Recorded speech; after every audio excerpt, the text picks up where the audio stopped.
All right, you guys, so I am back with another video, and this video is going to be a little bit different. I am not the type of person that does DIYs.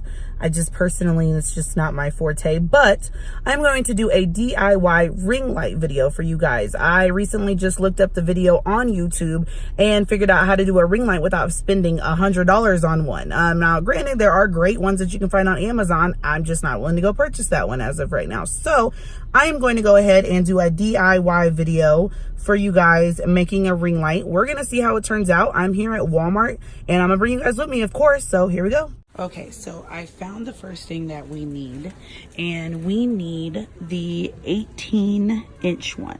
So I'm looking at it and it says 18 inches are $277. So let's go ahead and pull one out and see if it's the 18-inch one. Oh, yep, right on it. All right, let's see where else we gotta go. So we are at the zip ties now. In the videos I watched previously, they say 12-inch zip ties, but considering the fact that I'm not finding a 12-inch zip tie and I want it to be a clear zip tie, I think we're gonna keep it with the 11-inch zip ties. But I don't think this is enough. How many pack is this? A 20 count? Hopefully that's all I need is a 20 count. I guess we'll find out. And then if I have to get more, come back, I guess I will. Need electrical cord because the LED lights that you use to go around your ring light isn't long enough to plug in. So we need a extension cord. So we're gonna go ahead and grab this one for only $1.37. I mean, it's only $1.37 and we only need it for one purpose. So far this is what we got, you guys. We're making progress.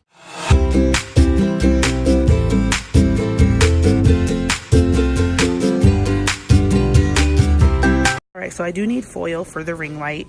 It is $3.98, but we're gonna go ahead and get it anyway because this is something that I can obviously use as an everyday product. So we're gonna get it anyway. We are at the cardboard section. We need the cardboard to go around the ring light just so it can hold it a little more steady. I was gonna use a manila folder like the other videos say, but because the cardboard is only 88 cents compared to a whole pack of folders that I don't need, we're gonna go ahead and stick with the cardboard. And we have finally found the last piece of the puzzle. The one thing that we need to make it all come together, and guess what, you guys? It's the last one, and it's only $9. So you guys know I'm too excited. It's the last one. The last one. You know what that means? It was meant to be. So I'm gonna head and grab this. This is our last item, and then we're gonna head out and we're gonna do this project at home. See you guys later. All right, you guys. So at this point, we are about to start. I am going to be cutting out the ring light to match the wreath, showing you guys that. And this is the cardboard. I'm going to make a circle on the inside of the wreath and also on the outside of the wreath. And what this is for is this is the back to keep it sturdy, to keep it from being all wobbly and everything like that. You obviously don't have to cut a precise circle or do a precise circle, but it's better to cut it as closely as you can. That way everything will match the outside. So I'm going to get that cut out, and that's what it looks like. Now the cardboard, I'm not going to lie, is a little tougher than the manila folder. When I saw somebody do a manila folder, I was like, okay, I don't need the whole pack. But when I was cutting this cardboard, it was actually really difficult to cut through because the cardboard is a lot thicker than an actual folder. So you'll see me struggle a little bit, unfortunately, trying to get this cardboard cut. But it did work out the way I needed it to. It just took a lot longer than a folder would have if I would have just used the folder. So I would highly suggest the folder over the cardboard because it was super tough to do. And we have cut it out. Now for the middle. I have cut out the middle part already. I fast forward through that part so you guys didn't have to watch me struggle to cut out the middle. So at this point, what I'm going to do is take the aluminum foil that we got from the store, and we're going to go ahead and wrap it around the outside of the ring light. Now this gives it the highlight effect, the glow effect, the bounce of the light effect that you see in most of the ring lights. They have kind of like a glow effect to them. Obviously on the ring lights they don't use this, but for our DIY we're going to go ahead and use this to go around the outside of the cardboard. Now you do want to wrap it around the whole cardboard, and make sure you keep it on there pretty tight. You don't want it to be all like pushed up, and you want to make it as flat as you can for the cardboard to go around it. Alright, so at this point we are done. I'm going to show you guys what it looks like at the very top. That is what it looks like pressed down and as flat as I can possibly make it. So that way it gives a more flatter surface. Now we are going to go ahead and move on to the lights.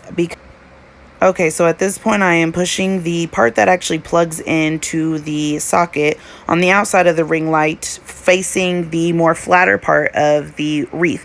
And that is because when we go to put the aluminum foil on the outside, the cardboard that we did make, it's going to be able to go on there more flatter because that surface on the bottom is more flatter. And at this point, I'm using the zip ties to tie it all around. Now, when you do your zip ties, make sure you are putting them on the right side. That makes the little noise when you go to pull it down, because I did accidentally put the zip ties on the wrong side for over half the wreath, unfortunately. So I had to go back in and redo the zip ties all over again, and it's a hassle. So just make sure when you're doing the zip ties, you hear the little zzz noise, so that way you know your zip ties are getting the right way.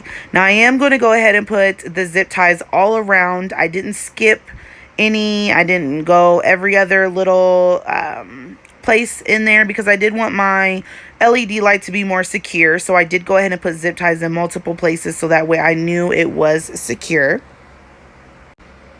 And this is the finished product. After I am done with putting all the zip ties around the whole thing, you have the back and you have the front, and that is the finished product of that with the zip ties all around it. Now I'm going to go ahead and place the aluminum foil cardboard that we did do previously at the bottom of my ring light. Again, this is facing the flatter half of the wreath, so that way we can easily zip tie it around the whole LED lights. I'm going to use at this point the bigger zip ties that I did purchase, which are the 11 inches ones that I did go ahead and purchase. So at this point, we are going to go ahead and get those zip tied around the wreath. Again, make sure you are putting those on the correct side so that way you hear the little noise and that you know that they are secured and tightly all around the wreath. Okay, so now that we are done with that, we are going to go ahead and plug in the outside part of that. Now that is where the extension cord comes in that I did go ahead and purchase, because as you can tell, that is actually a little bit shorter at the end, so it's not going to reach a plug-in cord all the way down on the floor. So at this point, I'm patting it down. We're going to go ahead and open that extension cord that I did go ahead and purchase, so that way we can get that reach, so that way when I put the LED light up in the air to record my videos, it will go ahead and reach all the way to the plug-in. Okay, now we're going to go ahead and plug it in, and this is the finished product. After we've plugged in the ring light, this is what it looks like, and we're all good to go and start recording our videos. Thank you for watching, you guys. I appreciate it. Hit the subscribe button, the like, share, comment. Thank you.